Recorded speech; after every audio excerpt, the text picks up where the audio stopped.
All right, if you are thinking of buying a gimbal but you don't want, to commit yourself, to those more expensive gimbals because you're not sure if it will be really part of your workflow, then you better check out this Zhiyun Cinepeer Weebill 3E. Now in this video, I'm going to explain why this gimbal is more for those types of people. But if you're new to the channel, hi, my name is Nico. I create videos about camera gear, audio equipment, and other gear that you use for content creation. I'm not a professional photographer or videographer. I used to professionally edit at a podcast company, but all the opinion here on this channel is from a perspective of an everyday tech dad. And if you're into those types of videos, then please do consider subscribing to the channel.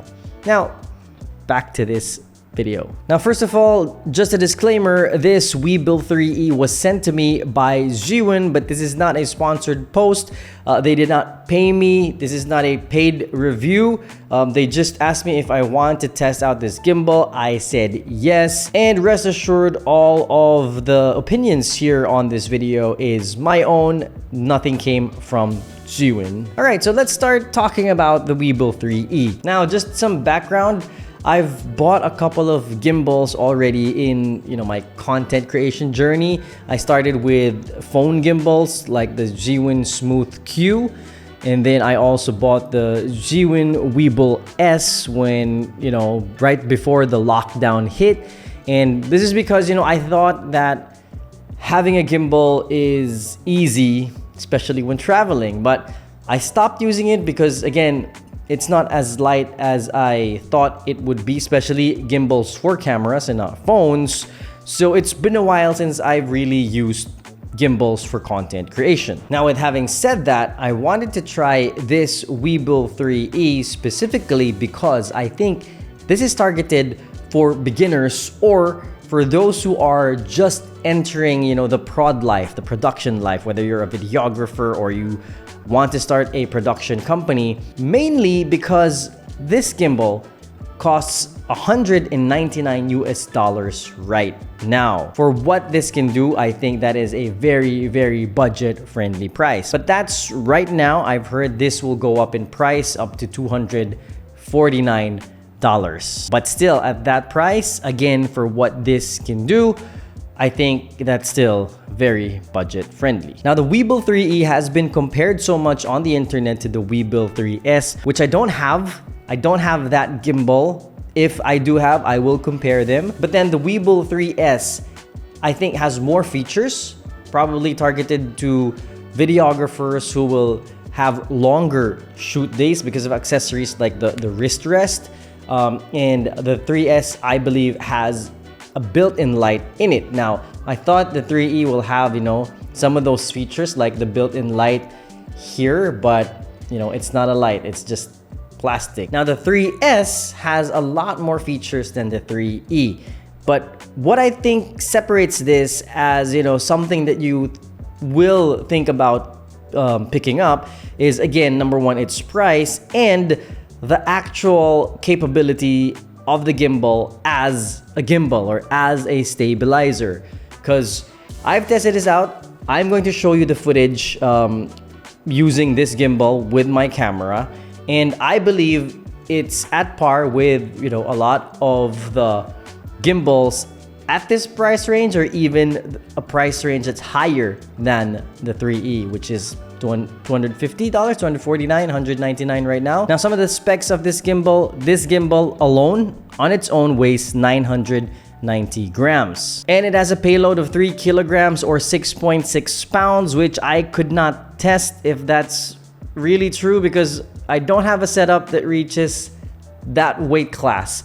All my setups are compact cameras.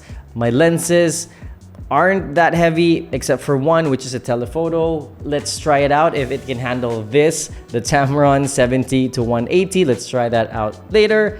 I haven't tried it out, so we'll find out together if it can handle that big of a lens. So now let's go to the body of the actual gimbal. Now, the gimbal, again, has 3 axes. You all have locks for those 3 axes to help you with balancing. I'm not going to teach you how to balance your camera on this gimbal.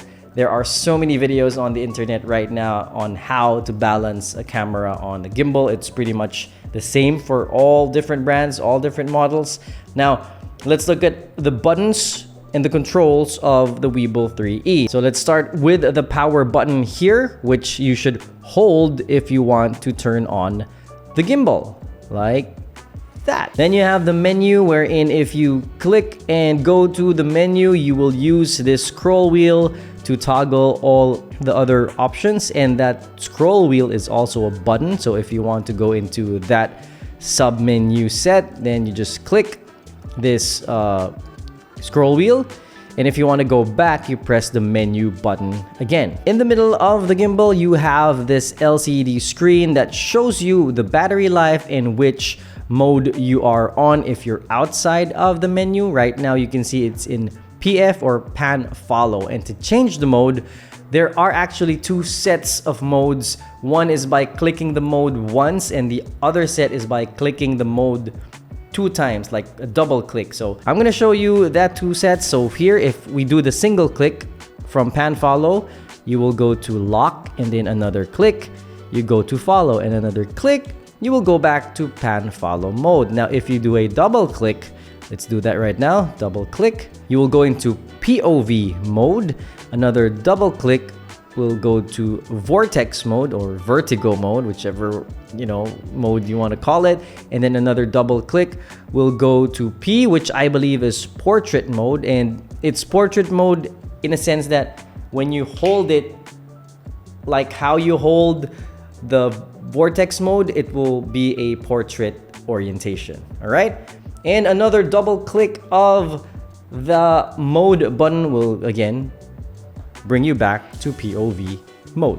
All right, if you want to go back to the other set, which is the pan follow, lock and follow, you just click it once and it will go back to that mode. And of course you have the joystick here, which you can control the gimbal motors with. Depending on what mode you are in, it will give you controls of different movements. Now here you have the record mode, which you can use to trigger recording of your camera if you have a USB cable attached from the Cinepeer Weebill 3E to your camera, and this cable is included here in this package. Now let's go to the front of the gimbal, where you have this trigger button, which again is pretty much present in almost all the gimbals out there. So if you press this trigger button once, it will go into lock mode, and then push it one more time, you will go again to the original set of modes. If you double press this trigger button, then it will recenter your camera setup. So let's put this in a different position. Now if I double tap this button right here, then it goes back to the center.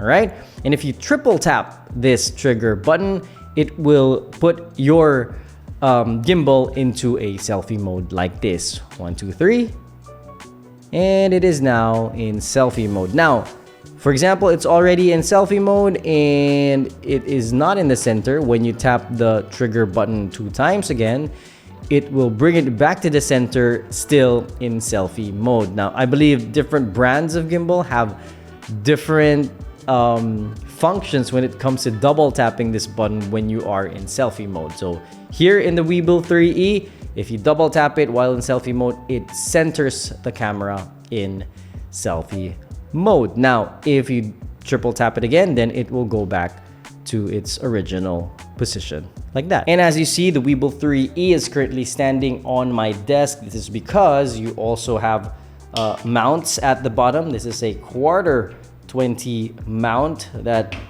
you have here in the middle, and you have 2 more mounts on the side of that, or in front and behind. So you got 3 mounts at the bottom of the gimbal, and this tripod is included in the package that was sent to me by Zhiyun. Now the Weebill 3E also has the auto tune feature, wherein you just press auto tune and it will adjust the strength of the motors depending on the weight of the setup that you put on the gimbal. Now the Weebill 3E also has a function wherein you can take this setup without removing your camera here in this plate and put it into a vertical orientation like this. So there is a knob here where you loosen, which is the same knob that you use to loosen if you want to adjust your camera left to right while balancing it.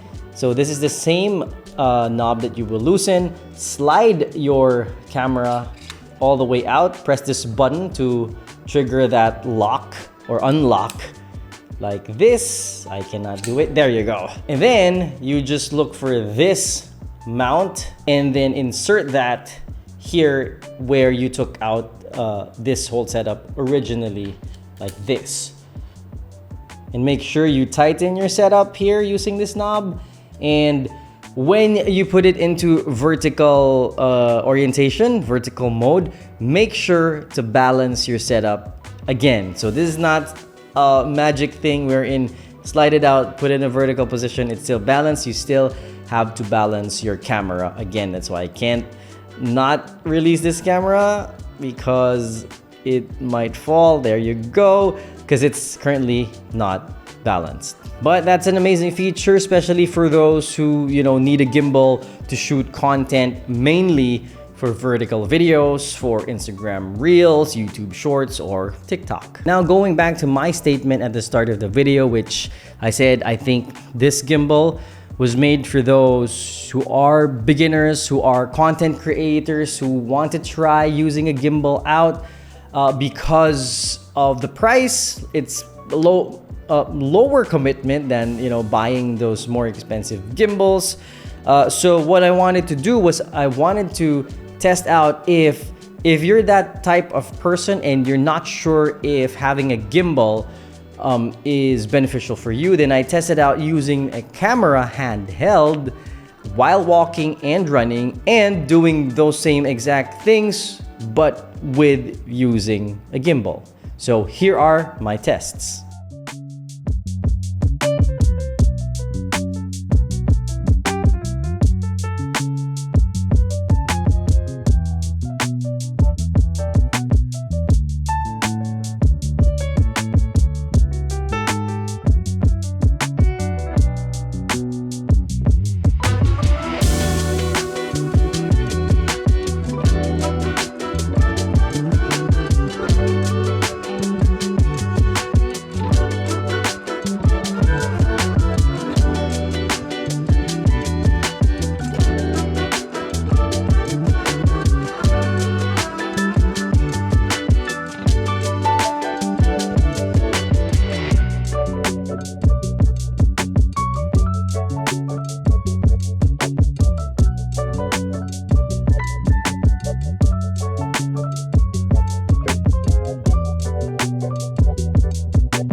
Now, as you saw, I tested the gimbal against my Sony ZV-E1 with active steady shot on and with dynamic active steady shot on, which is a much stronger stabilization from the ZV-E1. Now, when it comes to running, I think for both the gimbal use and the dynamic active stabilization, you know, you will really see some up and down movements, which is, you know, normal when running because There is no way to stabilize that with a gimbal.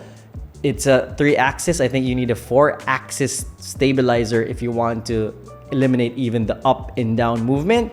But when it comes to just walking or vlogging, you really see the difference with using a gimbal and with just, you know, the in-body stabilization of the Sony ZV-E1, which has, I think, among all Sony cameras, has the strongest stabilization in the dynamic active stabilization, which still is, I think, inferior when it comes to using a physical stabilizer like a gimbal. So if you're thinking of buying a gimbal and you're not sure if it will improve your footage, you can check out, you know, again, go back to the videos, my sample videos, and see the difference, because there is a difference when using it handheld and with using it with a gimbal, and see if the investment that you will put into buying a gimbal is worth it in terms of the improvement when it comes to stabilization. All right, just one last thing. I want to test if this could handle a setup with a long lens like the 70 to 180 from Tamron. So let's try to balance it out.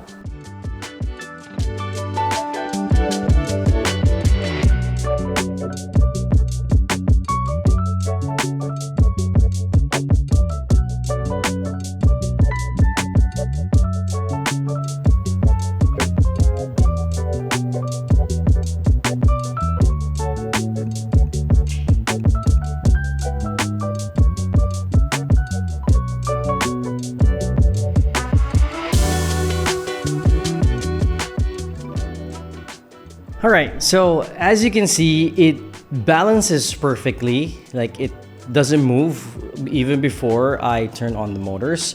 And I set the auto tune to set, you know, the motors to the strength that it needs to operate this gimbal with the setup.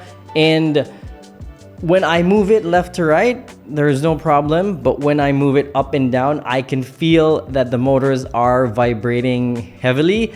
So I don't think this setup is something that this can handle. I think because of the length of the lens, it's very unbalanced. It's very not centered.